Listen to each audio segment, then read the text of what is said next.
เป็นความจริงอย่างหนึ่งที่สามารถพิสูจน์ได้ว่าขวดเปา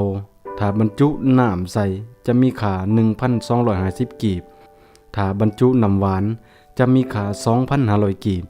ถ้าบรรจุน้ำผึ้งใส่จะมีค่า 75,000 กีบถ้าบรรจุน้ำหอมใส่จะมีค่า 2,500,000 กีบ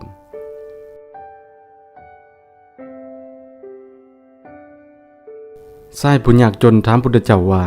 เหตุใดข้าพเจ้าจึงจนยิ่งนักหนาพุทธองค์ทรงตรัสตอบว่า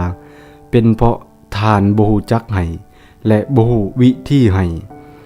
ดังนั้นชายผู้ยากจนจึงเว้าต่อไปว่าทั้งที่ข้าพเจ้าบ่มีสิ่งที่จะให้ซ้ำพุทธองค์ทรงตรัสตอบว่าทานนั้นมีแนวจะให้เหลือหลายพอสมควร 1. ทานมีใบหน้าซึ่งสามารถให้ห้อยยิ้มให้ความสดใสให้ความสดชื่นและให้ความเบิกบาน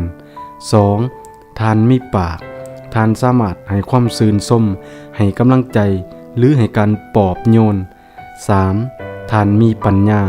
ทานสามารถให้ความรู้ให้แสงสว่างแก่ผู้คน 4. ทานมีหัวใจทานสามารถเปิดใจให้กับผู้อื่นให้ความจริงใจให้ความบริสุทธิ์และให้ความเมตตา 5. ทานมีเมตตา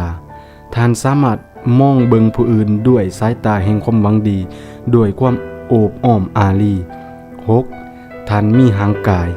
ทานสามารถใช้เพื่อช่วยเหลือผู้อื่นได้ฉะนั้นแท้จริงแล้วทานบ่ได้ยากจนเลยความยากจนในจิตใจ